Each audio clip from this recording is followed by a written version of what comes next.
என்னோடு பாரதிய ஜனதா கட்சியினுடைய மூத்த வழக்கறிஞர் அண்ணன் பால் கனகராஜ் அவர்கள், பாரதிய ஜனதா கட்சியினுடைய வழக்கறிஞர் பிரிவினுடைய தலைவர் குமரகுரு அண்ணன் அவர்கள், பாரதிய ஜனதா கட்சி வழக்கறிஞர் பிரிவினுடைய எல்லா வழக்கறிஞர்கள், பாரதிய ஜனதா கட்சியினுடைய தலைவர்கள் எல்லோரும் இன்று சைதாப்பேட்டை நீதிமன்றத்தில் முன்னாள் அமைச்சர் திரு டி.ஆர். பாலு அவர்கள் என் மீது தொடரப்பட்ட அந்த அவதூறு வழக்கில் இன்று நேரடியாக நான் இந்த சம்பந்தப்பட்ட வழக்கில் கடந்த ஒரு 3 மணி நேரமாக திரு டி.ஆர். பாலு அவர்களே நேரடியாக குறுக்கு விசாரணை செய்வதற்கு ஒரு வாய்ப்பு கிடைத்தது. அதற்கு உறுதுணையாக இருந்த நம்முடைய எல்லா வழக்கறிஞர் பெருமக்களுக்கும் முதல் என்னுடைய நன்றிகளை தெரிவித்துக் கொள்கின்றேன். அதேபோல நான் திராவிட முன்னேற்ற கழகத்தினுடைய அமைப்பு செயலாளர் திரு ஆர்.எஸ். பாரதி அவர்கள் மீது தொடுத்திருந்த அவதூறு வழக்கு என்று ஆர்.எஸ். பாரதி அவர்கள் வராத காரணத்தினால அடுத்த ஒரு தேதிக்கு மாற்றப்பட்டிருக்கிறது. எப்பொழுதும் சொல்வதைத்தான் இன்றும் சொல்லுகின்றேன். இந்தியாவில் குறைந்தபட்சமான வழக்கில் மட்டும்தான் அந்த வழக்கு சம்பந்தப்பட்டவங்க வழக்கை எடுத்து நேரடியாக வாதிடுவார்கள். எனக்கு திராவிட முன்னேற்ற கழகம் செய்திருக்கக்கூடிய ஊழல், நாங்கள் வெளியிட்டிருக்கக்கூடிய டிஎம்கே ஃபைல்ஸ் பார்ட் 1 பார்ட் 2, திரு டி.ஆர். பாலு அவர்கள் மீது நான் சுமத்தியிருக்கக்கூடிய குற்றம் அனைத்தின் மீதும் நம்பிக்கை இருக்கின்ற காரணத்தினால நேரடியாக நம்முடைய மூத்த வழக்கறிஞர் திரு பால் கனகராஜ் அவர்களுக்கு கொடுத்திருந்த அபிடவிட்டை வித்ட்ரா பண்ணி நானே நேரடியா இந்த கேஸ்ல ஒரு சாமானிய மனிதனாக என்று ஆஜராகி வாதிட்டேன். அது அவருக்கு 2 காலுக்கு விமானம் இருந்த காரணத்தினால அவங்க குறுக்கு விசாரணை 3 மணி நேரத்திற்கு பிறகு மறுபடியும் இன்னொரு புதிய தேதி வேண்டும் என்ற காரணத்தினால இன்று குறுக்கு விசாரணை ஒத்திவைக்கப்பட்டிருக்கிறது. தொடர்ந்து நானே இந்த வழக்கில் நம்முடைய மூத்த வழக்கறிஞர்களுடைய உறுதுணையில இந்த வழக்கை வாதாட இருக்கின்றேன். நிச்சயமாக திராவிட முன்னேற்ற கழகத்திற்கு இந்த வழக்கு மூலமாக ஒரு பாடத்தை புகட்டுவோம் என்கின்ற முழு நம்பிக்கை எங்களுக்கு இருக்கு. அது மட்டுமில்ல, சாமானிய மனிதர்கள் நம்முடைய உரிமைக்காக நாம் பேசும் பொழுது நம்முடைய வழக்கை நாமளே கோர்ட்ல எடுத்து வாதாட முடியும் என்பதற்கும் இன்னைக்கு கோர்ட்ல நடந்த சம்பவம் ஒரு சாட்சியாக இருக்கு. எவ்வளவு பெரிய மனிதர்களாக எப்படிப்பட்ட பொறுப்பில் இருந்தாலும் கூட எந்த ஒரு சாமானிய மனிதனும் தன்னுடைய சொல்லியிருக்கக்கூடிய குற்றச்சாட்டின் மீது நம்பிக்கை இருக்கும் பட்சத்தில் நாம வாதாடலாம் அப்படிங்கிறது தான் நாங்கள் இன்று செய்திருக்கின்றோம், தொடர்ந்து செய்வோம். எனக்கு பத்திரிகை நண்பர்களுக்கு இந்த வழக்கு சம்பந்தமான அப்டேட், ஏன்னா என்ன கிராஸ் கொஸ்டின் பண்ணோம், என்ன பதில் சொன்னாரு, என்ன கேள்வி கேட்டோம் அப்படிங்கறது இப்ப நான் சொன்னா அது சப்ஜுடிஸ் மேட்டருங்கிறதுனால நான் பேச முடியாது.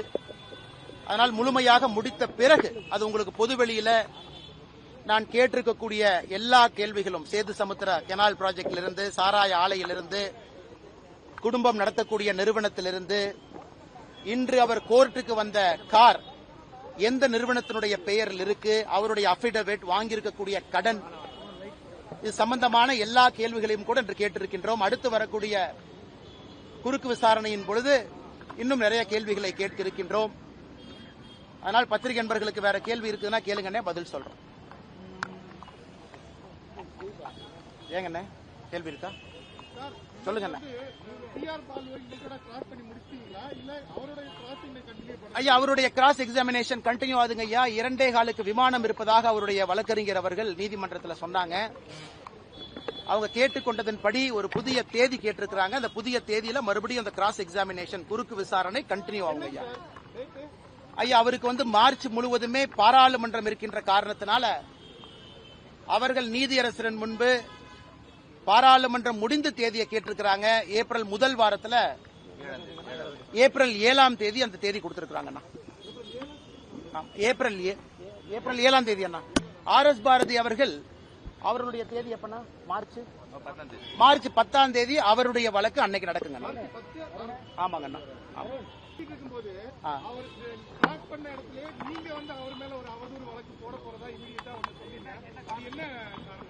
அண்ணா, நாம கிராஸ் கொஸ்டின் அவருடைய, அதாவது இந்த வழக்கை பொறுத்தவரை நான் அவர் மீது சொல்லியிருக்கக்கூடிய டிஎம்கே ஃபைல்ஸ் குற்றச்சாட்டுக்கு அவர் அவதூறு வழக்கு போட்டிருக்கிறார்.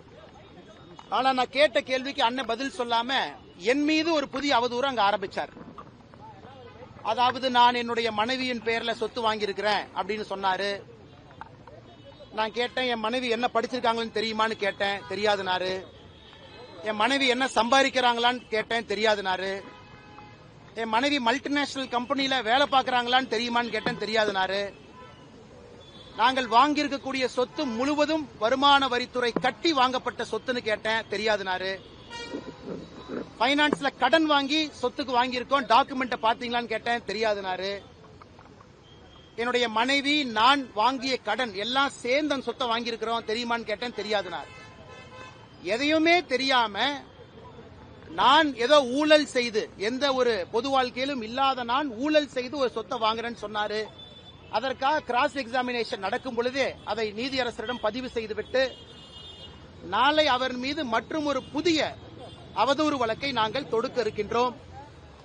எங்களுடைய வழக்கறிஞர்கள் அண்ணன் குமரகுரு அவர்கள் வழக்கறிஞருடைய தலைவராக இருக்கிறாங்க. அவர் அனுமதி வாங்கி அண்ணன் பால் கனகராஜ் அவர்கள் எங்களுடைய மூத்த வழக்கறிஞர், அவர் இந்த அவதூறு வழக்கை மற்றும் தொடுக்க போறோம். அதனால இந்த கேஸை பொறுத்த வரைக்கும் நாங்க விடப்போவது கிடையாது. நான் அந்த அவதூறு வழக்கில் சொத்தை எப்படி வாங்கணும், எங்களுடைய பேங்க் அக்கவுண்ட்ல நானும் என் மனைவியும் திருமணத்திற்கு பிறகு 15 ஆண்டுகள்ல எவ்வளவு சம்பாதிச்சிருக்கோம், என்னுடைய மனைவி எந்த நிறுவனத்தில் IIM பெங்களூர்ல படித்த பிறகு மும்பையில, பெங்களூர்ல, சென்னையில வேலை பார்த்த நிறுவனத்தில் வாங்கியிருக்கக்கூடிய சம்பளம், எக்ஸ்ட்ரா நாங்க வாங்கிய கடன் அனைத்தையும் அந்த அவதூறு வழக்கின் பொழுது பொதுவெளியில வெளியிட இருக்கின்றோம். அதே போல இன்னொன்னு சொன்னாரு, நான் சென்னையிலே தங்கியிருக்கின்ற காரணத்தினால நண்பர்கள் வந்து இந்த DMK ஃபைல்ஸ்ல சொல்லியிருந்தேன் வீட்டு வாடகை கொடுக்கறாங்க அப்படின்னு. அதையும் ஒரு அவதூறாக சொன்னார். அதுக்கு நான் பதில் சொன்னேன். நான் சென்னையில் இருப்பது பாரதிய ஜனதா கட்சியினுடைய மாநில தலைவர் என்கின்ற பொறுப்பினால் மட்டும்தான் இருந்தேன்.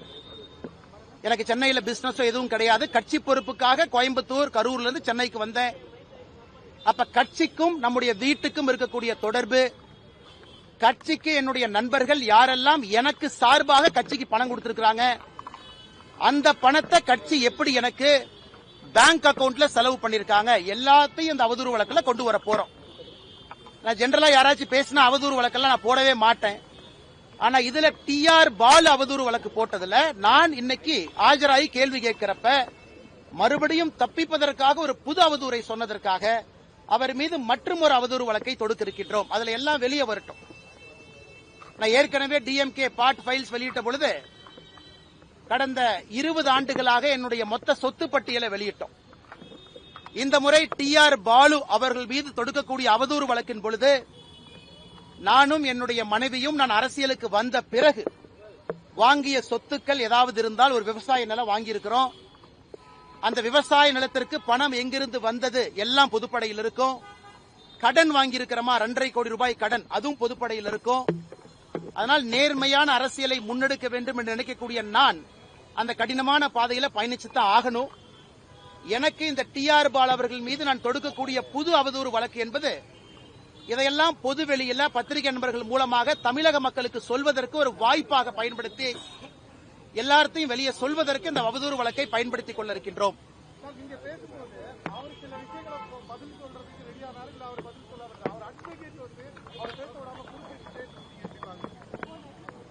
அண்ணா, ஒரு மூத்த தலைவர் அவர்கள் அவரே சொல்லியிருக்கிறார், நான் திராவிட முன்னேற்ற கழகத்தில் 58 ஆண்டுகளாக உறுப்பினராக இருக்கிறேன். 68 ஆண்டுகளா? நாங்க நிறைய கேள்விகள் கேட்டோம்.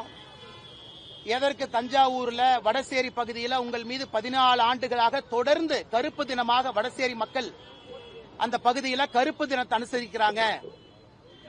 எதற்காக வேறு வேறு தலைவர்கள் உங்கள் மீது நீங்கள் கப்பல் வாங்கியதெல்லாம் சொன்னாங்க, அவங்க மீதெல்லாம் அவதூறு வழக்கு தொடுத்தீங்களா? சுப்பிரமணிய சாமி அவர்கள் மீது, மேடம் ஜெயலலிதா அவர்கள் மீது, இவர்கள் மீது, அண்ணன் MK அழகிரி அவர்கள் மீது அதெல்லாம் ஸ்பெசிபிக்கா கேட்டோம். MK அழகிரி அவர்கள் நீங்கள் ஊழல் செஞ்சனாலதான் 2009 கேபினெட்ல இல்லைன்னு சொன்னாரு.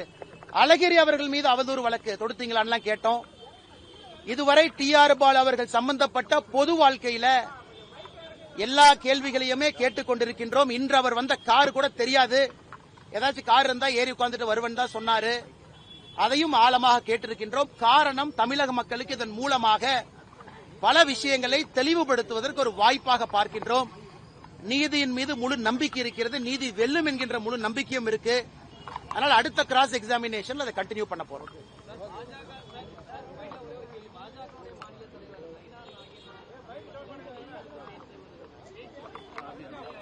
ஆனா இதை நான் முன்னு பின்னு பேசுற ஆள் நான் கிடையாது. இதற்கு கோயம்புத்தூர் சட்டமன்ற உறுப்பினர், தெற்கு தொகுதி சட்டமன்ற உறுப்பினர், பாரதிய ஜனதா கட்சியினுடைய மகளிர் அணி அகில இந்திய தலைவி, அவங்க மகளிர் அணியினுடைய அகில இந்திய தலைவி திரு வானதி அவர்கள் வருத்தம் தெரிவித்த பிறகு இந்த பிரச்சனை முடிந்ததாகத்தான் நான் நினைக்கின்றேன். காரணம், ஒரு பாரதிய ஜனதா கட்சியினுடைய அகில இந்திய மகளிர் அணி தலைவி ஒரு கருத்து சொல்றாங்கன்னா அது கட்சியினுடைய கருத்து தான். அதன் பின்னாடி அண்ணாமலை என்ன நீங்க என்ன சொல்றீங்க, அவங்க என்ன சொல்றாங்க, அவங்க என்ன சொல்றாங்கன்னு சொன்னாலும் கூட அகில இந்திய மகளிர் அணியினுடைய தலைவியினுடைய கருத்து வருத்தம் தெரிவித்த பிறகு அது கட்சியினுடைய அதிகாரப்பூர்வ கருத்தாகத்தான் நான் பார்க்கின்றேன். அதற்கு மேல நான் எதுவும் பேச விரும்பல. அதே நேரத்தில் சகோதரர் விஜய் அவர்கள் மாற்று அரசியல் கட்சியில் இருக்கக்கூடிய நண்பர்கள் பொது வாழ்க்கைக்கு வந்திருக்கிறாங்க. எல்லோருக்குமே ஒரு திக் ஸ்கின் தேவைப்படுகிறது. இன்னைக்கு கூட என் மனைவியை பத்தி கிராஸ் எக்ஸாமினேஷன் பேசுறப்பவே சொன்னாங்க. அதெல்லாம் தாண்டித்தான் சில இடத்துல நம்ம செல்ல வேண்டியது இருக்குது. சரியா தப்பா எனக்கு தெரியலீங்கன்னா that is a problem with politics. அரசியலினுடைய அடிப்படை பிரச்சனையே நம்முடைய குடும்ப உறுப்பினர்களை முட்டுச்சந்தியில் கொண்டு வந்து நிறுத்தி விடுகின்றோம். இது அடிப்படை பிரச்சனை. அதனால் திரு விஜய் அவர்களாக இருக்கட்டும், எல்லா தலைவர்களாக இருக்கட்டும், பக்குவப்பட்டு இதெல்லாம் கடந்து போவார்கள் என்ற நம்பிக்கை. அதே நேரத்தில் நயினார் அண்ணனை பொறுத்த வரைக்கும் உங்களுக்கு தெரியும், மூத்த அரசியல்வாதி, ரொம்ப பக்குவப்பட்ட அரசியல்வாதி, அமைச்சராக இருந்திருக்கின்றார்கள். நீண்ட நெடிய அரசியல் பயணம் அவருக்கு இருக்கு. ஆனால் பத்திரிகை நண்பர்களுக்கு என்னுடைய அன்பான வேண்டுகோள், அகில இந்திய மகளிர் அணி தலைவி கட்சியின் சார்பாக வருத்தம் தெரிவித்ததோடு இந்த பிரச்சனை முடிந்ததாக நான் நினைக்கின்றேன். மற்ற அரசியல் கட்சி தலைவர்களும் கூட இன்னைக்கு நம்முடைய கொள்கை என்ன, திராவிட முன்னேற்ற கழகத்தை வீழ்த்த வேண்டும் என்கின்ற ஒற்றை கொள்கையில் இருக்கும் பொழுது அட்டென்ஷனை ஷிஃப்ட் ஆகாம அந்த வேலையை மட்டும் நாம் செய்வோம் என்பது என்னுடைய தாழ்மையான ஒரு கருத்தாக உங்கள் முன்பு நான் வைக்கின்றேன்.